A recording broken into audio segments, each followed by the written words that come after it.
In a university high school in the city of Pellington, a basketball game is taking place as part of the student championship. The game is intense. Every point can decide the outcome. The coach calls his team together to give final instructions before the last play. Mason, nicknamed Horse, is the team's most important scorer. Because of this, the coach asks his teammates to look for him on the court so the young man can make the decisive baskets. In addition, he instructs Dean Jackson to strengthen the defense and help with marking opponents. The game resumes, and favorable points begin to be scored. However, something starts to distract Horse. When he looks toward the bleachers, he sees the crowd being covered by a strange smoke. In the middle of it, a silhouette appears, calling his name. The vision paralyzes him for a few moments. Shortly afterward, he returns to reality and continues playing.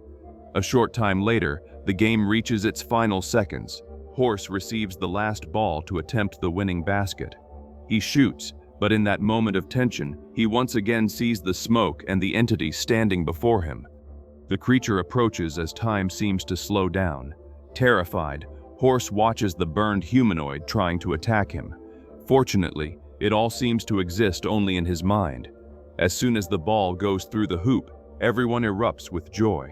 His teammates celebrate the victory beside him, but Horse cannot celebrate. Unable to understand what he just saw, he leaves the group and runs to the locker room. Upon arriving there, he goes straight to his locker and hurriedly opens it. He then grabs an object containing ancient engravings. Fearing that his hallucinations are happening because of it, he picks up a training weight to destroy it. Then he begins to hear footsteps. Desperate, he shouts, asking for more time. Terrified of the creature he believes is chasing him, Horse breaks the artifact. Apparently, the entity has come to collect something from him, and the young man already feared the worst. That is why he had been acting so strangely. Suddenly, the footsteps stop. He approaches the hallway to check what happened.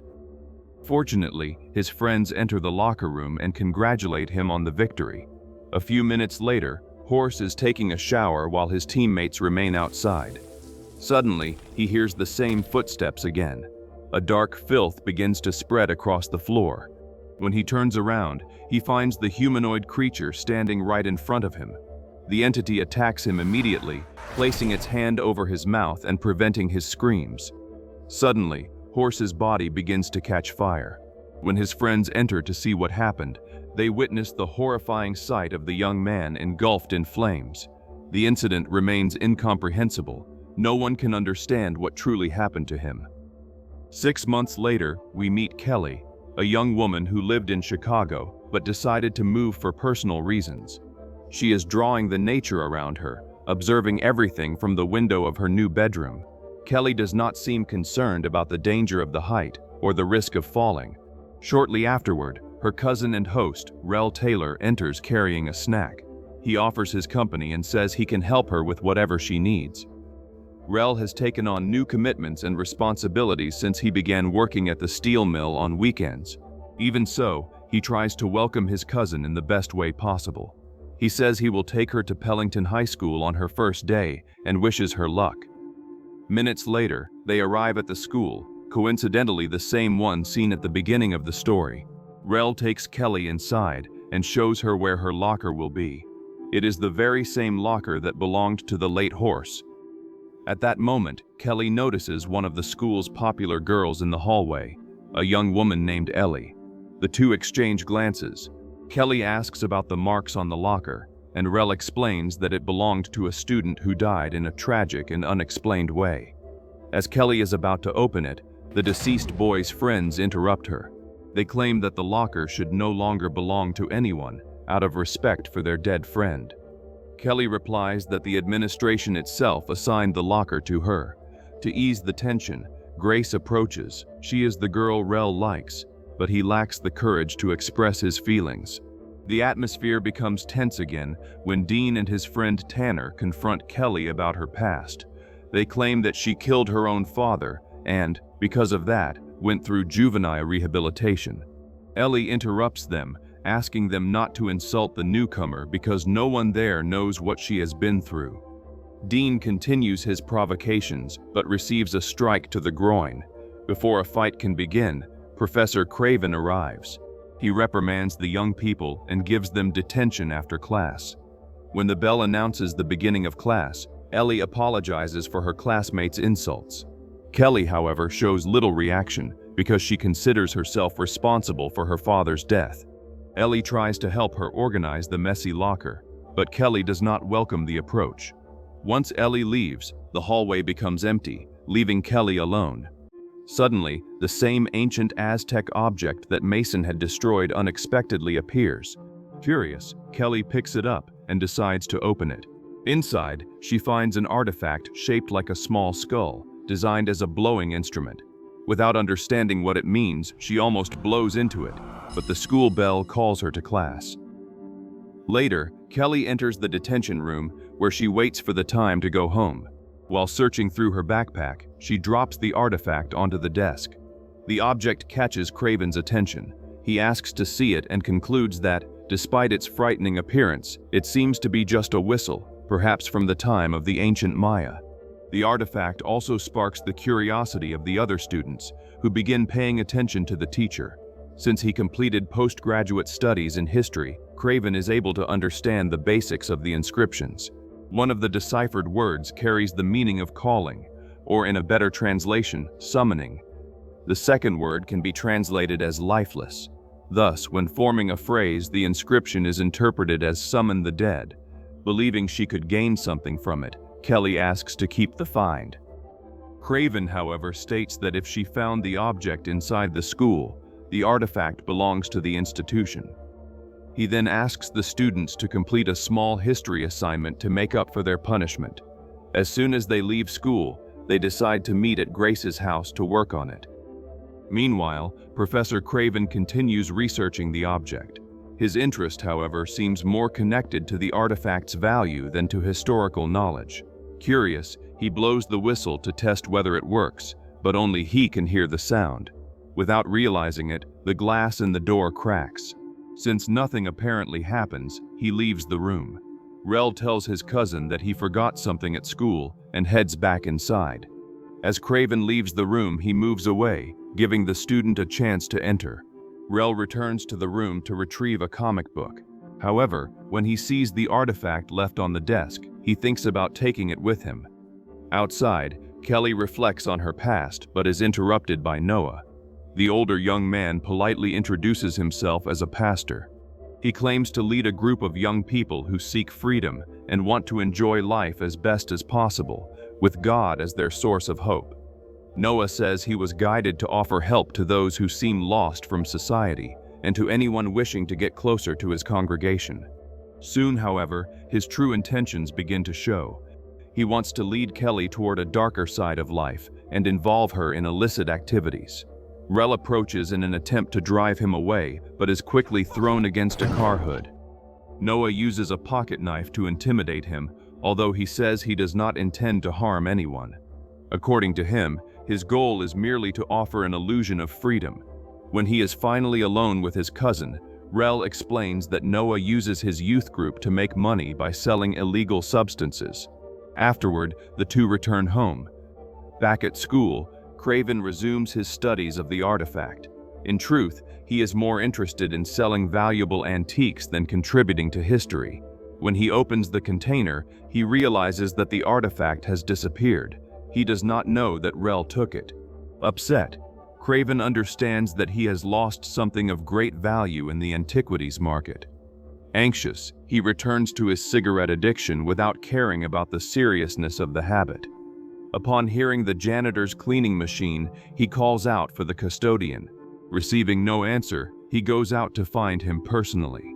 Suddenly, in the hallway, he encounters a motionless person. Fearing it is an intruder, Craven orders him to leave the school because it is private property. Abruptly, the janitor calls out to him and startles him. Because of this, Craven looks away from the figure, which soon disappears.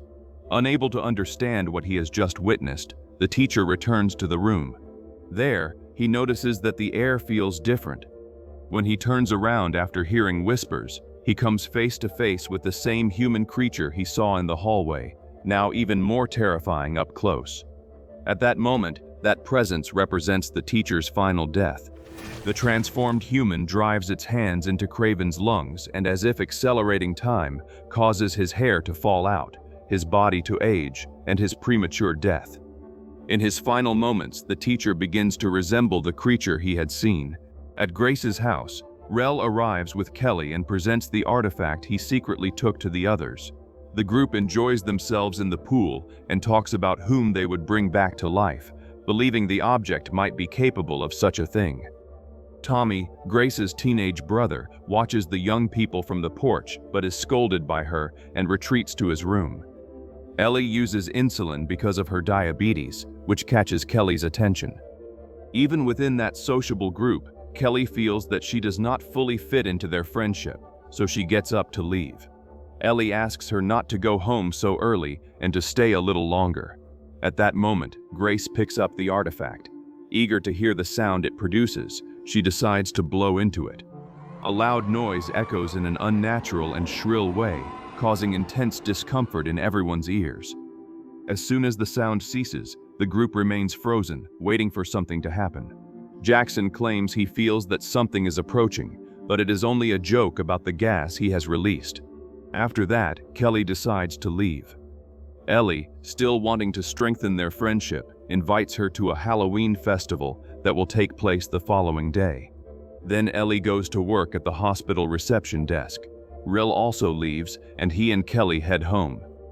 Later, Kelly is shown typing a message to her new classmate, demonstrating an interest in strengthening their friendship. While writing, she realizes she is being watched. Looking out the window, she sees someone high up in a tree, staring directly at her. Rel knocks on the door and distracts her. When Kelly looks outside again, she no longer sees anyone. Meanwhile, still at the pool, Grace studies the ancient Maya and the totems they created. In a history book, she finds references to the artifact she possesses. Suddenly, she begins to hear whispers.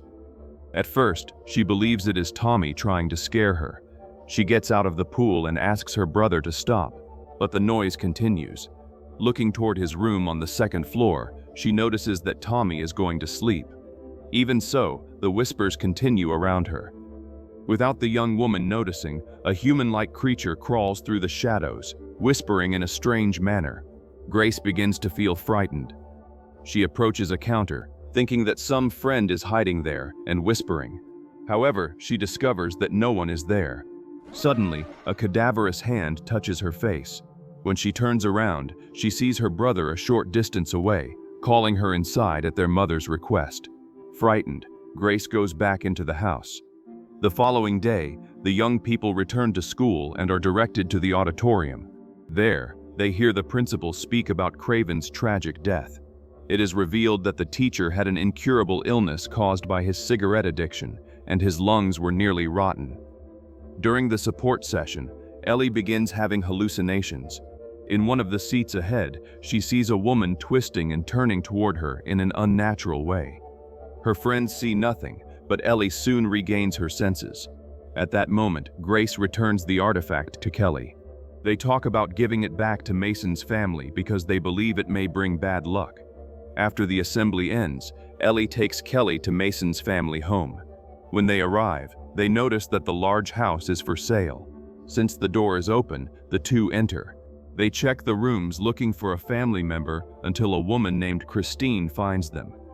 She says she wishes to remain there, but the bank purchased the residence and, because she is in the final stage of her life, allowed the sale. Christine owns a collection of strange objects. Believing that the skull-shaped whistle belongs to her, Kelly tries to return it. However, Christine reveals that it no longer belongs to her. According to the woman, the totem chose Kelly, just as it had previously chosen her grandson, her daughter, and, 40 years earlier, Christine herself. She explains that she bought the artifact during a trip to Guatemala, thinking it would be merely a souvenir. Yet over the years, the object has taken many lives. Kelly questions the fact that the inscriptions only say summon the dead, but Christine corrects her. The true meaning is summon your own death. Christine explains that each person's death is an entity that appears at the moment they are born. However, fate determines when that entity will reach them. The artifact emits a sound that forces the person who hears it to walk toward their end, causing their death to arrive before its time. Christine states that the entity resembles the person in their final state of life, regardless of the time, place, or circumstances.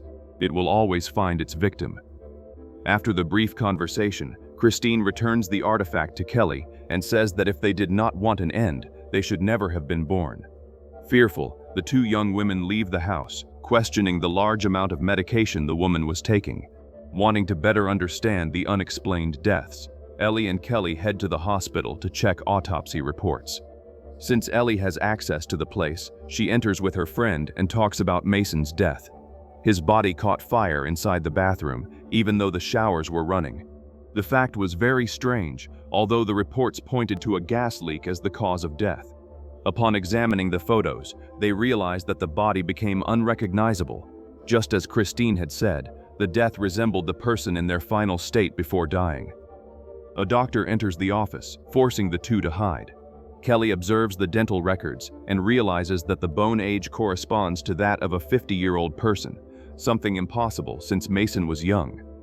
While trying to escape from the doctor, they become worried because the entire group heard the sound of the death whistle. Fearing for everyone, the two head to the festival to find their friends. At the event, Rel finds Grace, who receives an intoxicating substance from Noah. Then Rel attempts a romantic advance. Grace thanks him but only wishes the best for him, rejecting any romantic intentions. Afterward, she goes to her boyfriend, and the two begin a game. Grace will hide from him in the terror maze filled with a light fog. A few minutes later, Kelly and Ellie arrive at the location. Right at the entrance, Noah insults the two and receives a kick to the groin. When he tries to intimidate them with a dagger, Kelly subdues him and wounds him with his own blade. Meanwhile, the others are inside the maze. Jackson and his friend search for Grace, but the young woman is deeper inside, happy because she is hiding so well. Suddenly, she sees a silhouette in one of the corridors. At first, she thinks it is merely someone trying to scare her. However, when the strange figure says her name, Grace backs away. Suddenly, a strange old woman surprises her in a nearby corridor. Frightened, Grace runs and ends up entering the spiral maze. Not far away, her friends reach the entrance of the maze. They find Rel and say they need to find the others, so they enter. Returning to Grace, she calls Jackson and tells him that an old woman is chasing her. The young man believes it is simply another person hired to frighten visitors. Suddenly, the old woman appears on top of the maze wall and screams Grace's name. The young woman falls in fear and sees the old woman crawling along the hay wall in front of her. Terrified, Grace finds no way out. She grabs a shovel from the ground and strikes the old woman. In a confusing manner, when she hits the apparition, Grace receives the same blow and falls unconscious. When she gets up, she sees the old woman lying lifeless on the ground. However, in an unnatural manner, the creature rises and runs after her. In panic, Grace flees desperately. Hearing his girlfriend's screams through the phone, Jackson begins to believe that she is truly in danger. Grace finds a hidden passage in the hay wall, but the old woman continues pursuing her.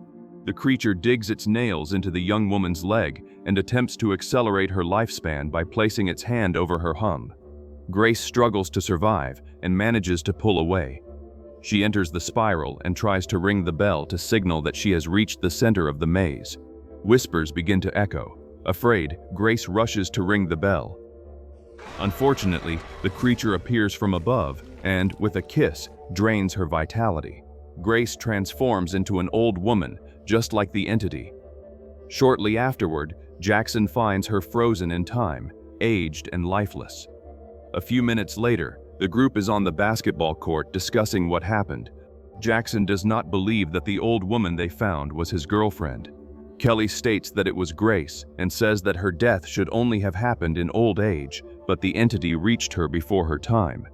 Kelly tells her friends what is happening. She reveals that their deaths have been pursuing them ever since Grace blew the whistle. Jackson does not believe the story. Angry, Rel blames his friend for everything that is happening and confronts him. Jack belittles Rel, who feels hurt and walks away. Later, after drinking too much, Jack returns home intoxicated. In his room, he looks into the mirror and is startled by an abomination behind him. Upon seeing the human creature with its body torn apart, Jackson panics and turns on the light, causing the vision to disappear. At Rel's house, he appears depressed and overwhelmed with anguish while having a flashback of what seems to be his death at the steel mill. Meanwhile, the girls research the Mayan artifact but find nothing concrete. The next morning, they return to Christine's house. They find the woman in the final moments of her life. Even so, needing answers, they ask more questions. Christine explains that a macabre cult offered living sacrifices to satisfy the god of death in exchange for more years of life. However, the obsession corrupted the people and caused the destruction of nearly all of them. For a long time, the mysterious artifact continued appearing to new generations, causing the premature death of those who possessed it. Christine reveals that the only way to delay their deaths is to offer a sacrifice, just as the ancients did. When the creature is near, the person must mark, with a drop of their own blood, the living sacrifice they wish to offer. Then Christine dies. The young people leave questioning whether they should follow that advice, but Ellie reminds them that doing so would be a crime. Rel, even so, wishes to do whatever is necessary to live longer. Upset, he leaves alone in his car. Fearing for his safety, the two girls follow him. Meanwhile, at Jack's house, he still cannot believe the tragic event involving Grace. Suddenly, the door opens, and a deformed hand emerges, staining the wood with blood. Terrified, Jackson throws a chair and places a table as a barrier to prevent anyone from entering. His father hears the noise and asks to come into the room, but he does not respond. At that moment, whispers echo through the room. Then the creature emerges from inside the closet and attacks the young man. Sounds of collisions echo, revealing that Jack's death would be caused by a terrible accident. His body is lifted, twisted, and covered in severe wounds. Hearing his screams of pain, his father manages to force the door open. Entering with his wife, he finds his son completely disfigured. Back at Rel's house, the girls do not find him. Shortly afterward, he appears on the roadside near Noah's church, holding the death whistle.